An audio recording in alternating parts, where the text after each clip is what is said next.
So let's talk about Instagram and body image issues. Sit tight.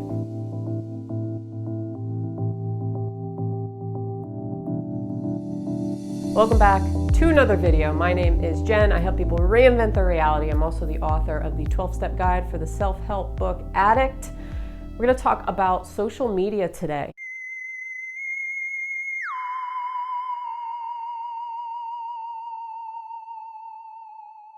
Social media and how it can create body image issues in women. Men too, maybe, but we're going to talk about women today. We're going to talk about you. So, we're all on it. We're all on social media, right? I'm on it. You're on it.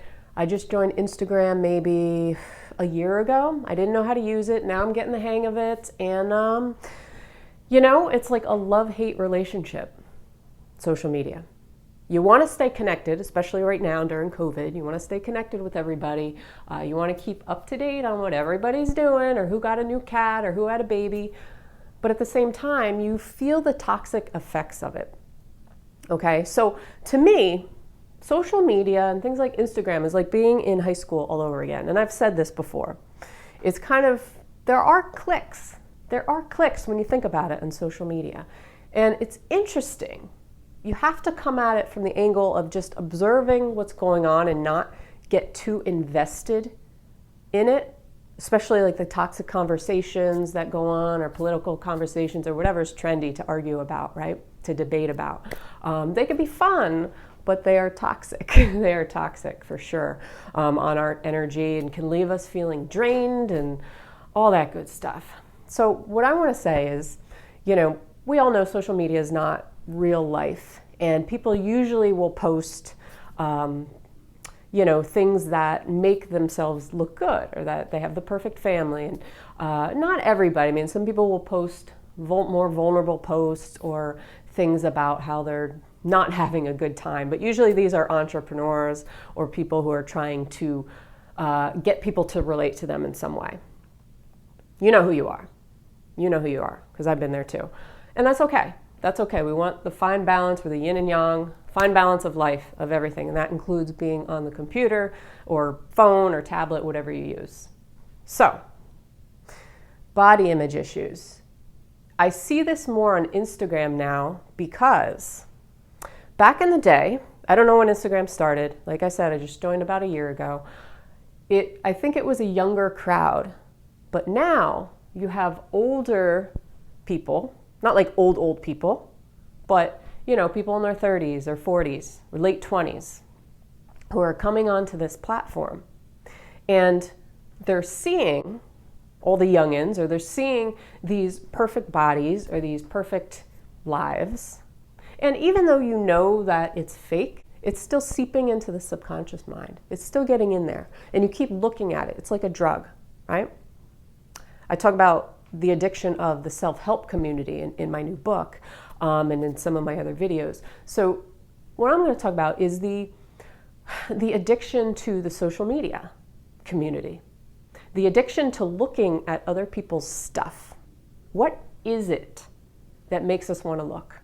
It's like, don't press the red button. You want to press the red button. You want to look, even though you know it's going to make you feel bad, right? What is it about human psychology that causes us to do that? It's the same reason why, commercials can seep into our subconscious brains. We ignore them. We think they're not having an effect, but then we wake up at 2 a.m. craving a cheeseburger, and we're like, WTF, what's going on, So, just be wary. And I think we are to a certain degree, but I just want to re-emphasize, because I think each time a video comes out or each time somebody talks about this and the toxic culture that goes along with it, it snaps. I can't really snap my fingers, but if I do it near the microphone, you can probably hear it. It snaps us back into place because we forget. We fall back into our autopilot mode. So just some tips for you. If you want to protect yourself from social media and from feeling bad when you go on social media, don't go on when you feel bad. Don't go on when you feel low energy. Don't go on if you're having a day or if you're really bored and you're really down on yourself. Don't go on social media. Go on when your mood is you're stable, you're grounded. because you'll be able to deflect more. Otherwise, you have a tendency, or you're more vulnerable to spiraling down into this, this mode. You know what I mean, right? So yeah. The other thing is, don't engage in stuff that, and I've mentioned this before as well, but don't engage with those toxic comments, because the way the algorithm works, it's just going to show you more of that stuff, right? It's the same, I'm sorry if you're a Donald Trump fan, but it's the same reason why his Twitter, they won't get rid of his Twitter, because he helps the algorithm so much. He helps them make money. So it's the same for any other platform with you. If you engage, you're going to help the platform make money, or something like that. I don't know how it works. I just know that it's twisted in that way. And I use it, nothing bad about Facebook. I actually like Facebook better. It's been around longer, so it's starting to people are still on it, but it's kind of not the cool thing. Pinterest, I don't even know those other. Twitter, I feel like that's for older people. I don't know, maybe because there's no pictures. People like to look at pictures. People like to, pretend they're models and stuff on Instagram. I don't know, maybe I could, post some pictures of my deceased pet collection behind me. I know that's kind of morbid, right? But hey, maybe people want to see it. But just something to be aware of. Pay attention. Don't go on if you're feeling low. Don't engage, Be present with yourself before you go on. Maybe do some kind of grounding exercise, go out in nature, or something that gets you out of your autopilot mode. So you want to wake up and you want to be aware before you actually go on, because that's going to affect you less. So the body image issues, where you're seeing, especially a lot of these fitness photos that I see, of these people have millions of, or hundreds of thousands of likes and comments and stuff like that. And you're like, is that a real person? I don't know. I guess it is. But, just take it with a grain of salt. You can look at a pretty picture, but don't let it get to you, because realize that most of those people are not the average people. And, whenever you think or you feel bad about yourself because you're seeing somebody who's super skinny or super muscular or super has a six-pack, that person is probably spending 7 days a week, 2 hours in the gym. I don't know what they're doing. That's just my opinion, but that's their life. That's their business. That's what they're trying to grow, whether they're a model or they're an entrepreneur or they're, so you have to look at it not from the angle that, wow, that's how everybody is, to no, this is this person's niche. This is what they do.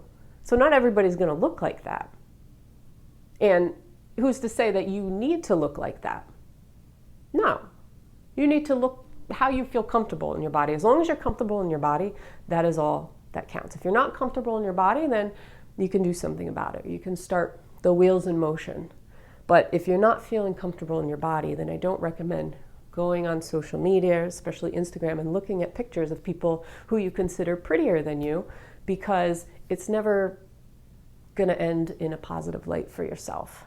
So it's about instead focusing your time or getting in touch with people or reaching out to the communities of, I don't want to say self-love, that sounds so corny, but self-acceptance, self-love, positive support groups, people who are not just focused on their body, but on something a little bit deeper, okay? Because working from the inside out, you're not just focused on the superficial stuff, It's not going to make you happy. I mean, maybe you'll feel like it'll make you happier, but you trying to fit into a body of somebody else is not going to make you happy, because it's not who you are. So the more you concentrate on yourself, your body, how you feel in your body, what you can do to help your body feel better, instead of trying to put on somebody else's body suit, that'd be weird, right? To make you feel better. That's still an external means. And we all know that when you're searching for something external of you, that it's not going to work out as well. That if you come from the inside out and work on you first and get to the layers of why you feel bad in the first place. So I don't want to make this too long, but I just wanted to say, you are beautiful, you are loved.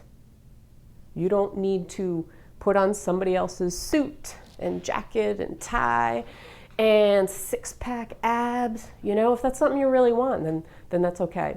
But don't think that just because this person has them, that that's exactly what you want. So delve a little deeper inside of you. So have a great day, everyone. If you want to, please subscribe. I put out new videos every single week.